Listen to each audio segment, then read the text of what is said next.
Alright, so I realized the video Seema made about learning Yu-Gi-Oh! Explains too much in too short of a time, and can be confusing for new players. So, I'll be taking the time to make a 3-part series about how Yu-Gi-Oh! Works as a game. This first video is about monsters, so this entails the summonings and all the different kinds of monsters like normal, effect, fusion, ritual, synchro, Xyz, pendulum, and link.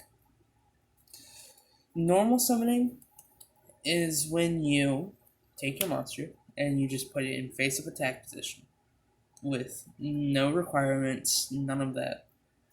Normal setting is when you do the same, but you put it face down in defense position. Now, there's tribute summoning, which is when you have a monster on the field already and you want to use your normal summon to tribute it off the field and you get a stronger monster. So, to summon a level 5 or 6 monster, you need 1 tribute. To summon something that's level 7 or higher, you need 2 tributes, unless it says otherwise.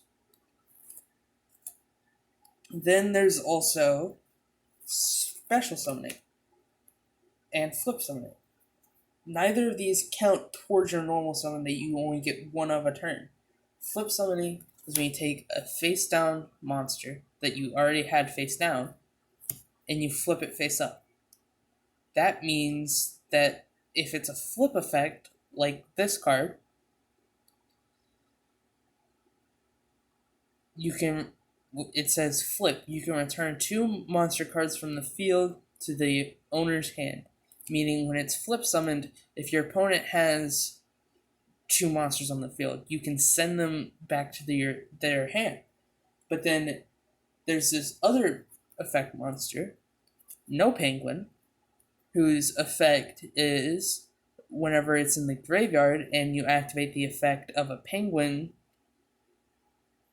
or whenever anyone activates the effect of a penguin monster, during either player's turn, you can special summon it from your graveyard. You can only do that once per turn. Hard once per turn, which is something I will explain at the end of the video. If a card would be returned from the field to the hand by the effect of a penguin card, you banish it instead. So this will take Penguin Soldier's effect of returning them to the hand and then make it so this way they're banished, which means that they more than likely won't be able to come back. That's just one way you can special summon. There's also cards like SUMNERMAN, who has a couple of effects, like when it's normal summon, it has to be put into defense mode. And you can use its effect to discard a spell card from your hand. So you take this, put it in your graveyard, and you get to special summon 1 level 4 or lower monster from your deck. So you can just special summon it right to the field. It can be in face-up defense mode, face-up attack mode, but it cannot be face down, unless the card states otherwise. Then there's also fusion summoning. Fusion summoning is when you take a card like the spell card I just showed you not too long ago, which reads fusion summon 1 fusion monster from your extra deck using monsters from your hand or your side of the field as fusion materials. Meaning, if you have these 3 elemental hero monsters in your hand, you activate polymerization and let you send these 3 from your hand to the graveyard, and you get to summon a new monster. Which, the way you know what to send is the first line of its text, where it shows its materials. 3 elemental hero monsters. That means you have to send 3. You cannot send any other number. Then after that, we have ritual summoning. Ritual summoning, just like fusion summoning, needs a spell card. But the difference is that this is something that I should have explained in fusion, but there's this thing called an extra deck. The extra deck is where fusion monsters go, and some other monsters that I will get to in the video. But ritual monsters are different. They do not go in the extra deck. They go in the main deck. But you summon them kind of like how you do with synchro or fusion, sorry. And the spell card tells you what to do pretty much. Instead of the monster telling you what it needs. The ritual spell will tell you what you need to do. It says you must tribute monsters from your hand or field whose total levels equal or exceed the level of the ritual monster you ritual summon. Now, ritual or tribute summoning from the hand sounds weird, but it's tributing is just another way of saying it goes to the graveyard. Or it's destroyed, pretty much. So let's say you have these two in your hand. You activate Rise of the Soundman. Great. That means you send these two to your graveyard, and you can summon Emerald Eagle. That's about it for ritual summoning. After ritual summoning, there's synchro summoning. Synchro summoning, like fusion summoning, goes in the X deck, and they have a material line. For synchros, it usually says one tuner plus one or more non-tuner monsters. Meaning you need a tuner monster and a non-tuner monster. And those monsters' levels have to equal, like rituals, they have to equal the level of the monster. So if you were to use these two, you could summon a level 6 synchro monster. Like Brionac. Then, for XZ summoning, there is a line of text indicating what their materials are. And they also go in the extra deck. For XZ's monsters, particularly this one, you need 2 of a leveled monster. In this case, it's level 3. So you have these 2 monsters. They're right next to each other. They don't have to be, but in this case, they're right next to each other on the field. And then you overlay them, which means laying them on top of each other. And you put the Z's monster on top of both of them, which is overlaying. It's pretty simple. Then there's pendulums, which are probably the most confusing of the bunch, because they aren't just monsters. Not only do they go in the main deck with your regular monsters, but they can also be spells. They have their own zones on the field called pendulum zones.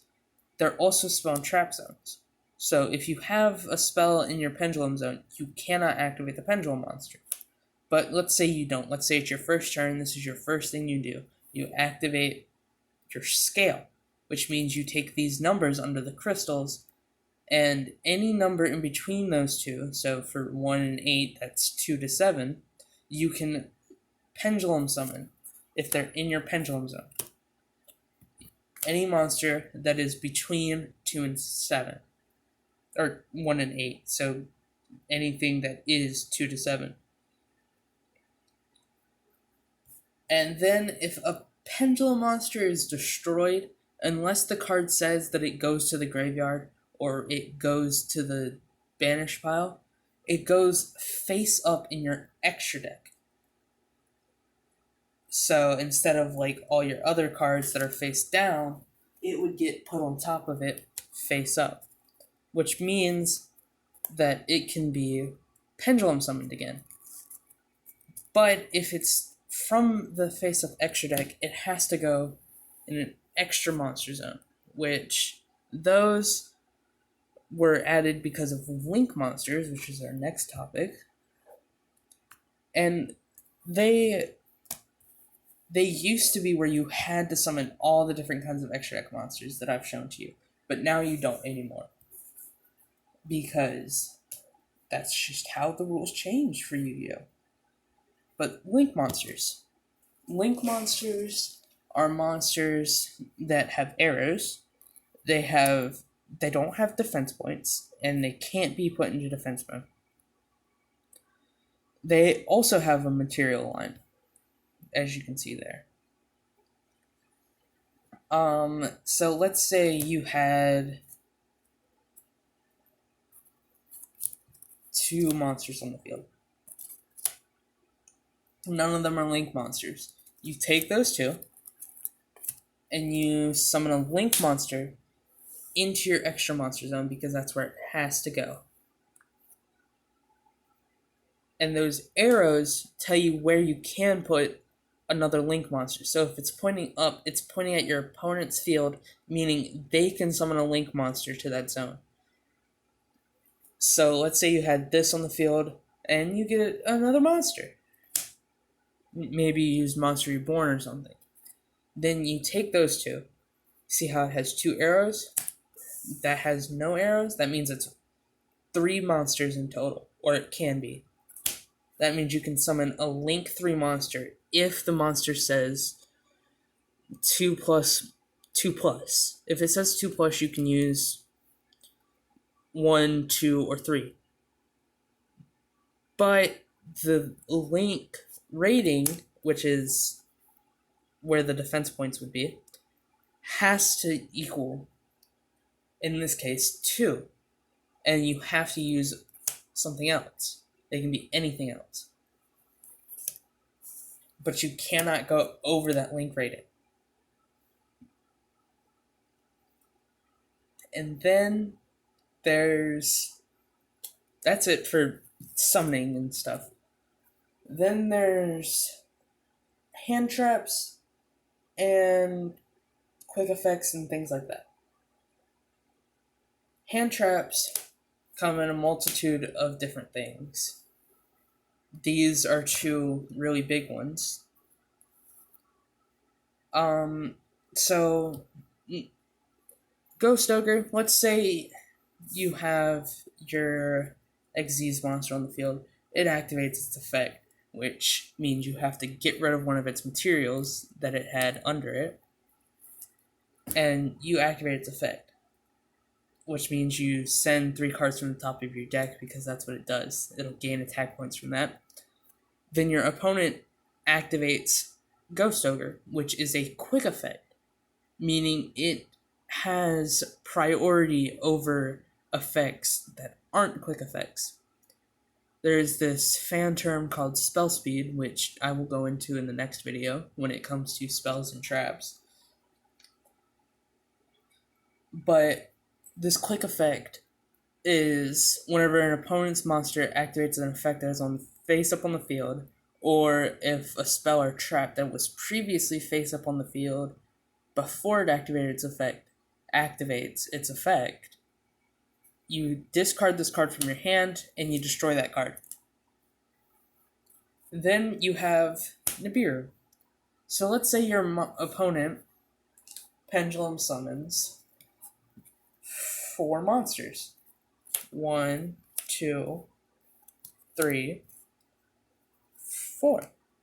And then they're like, oh, I'm going to X these into a rank 3. Then you can instantly activate Nibiru because it will take those 5 summons that they've done, tribute all those monsters. Even if you have monsters face up on your field, it will tribute them too. And you summon Nibiru to your field.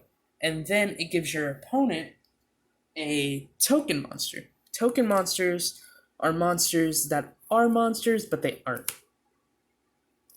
They cannot go to the graveyard, and a lot of the times they can't be tributed for a tribute summon. Or just tributed at all. And what Nibiru does is it'll make the token, and it will tell the attribute, the type, the level, the attack, and the defense. The attack and the defense are determined, at least for this token, based on the attack and defense of all the monsters that were face up on the field that Nibiru tributed. Then you can choose whether or not the token will be in attack or defense mode. and it goes to your opponent's field. They can choose whatever zone they want for it, as long as it's not an extra monster zone. And that they get that token.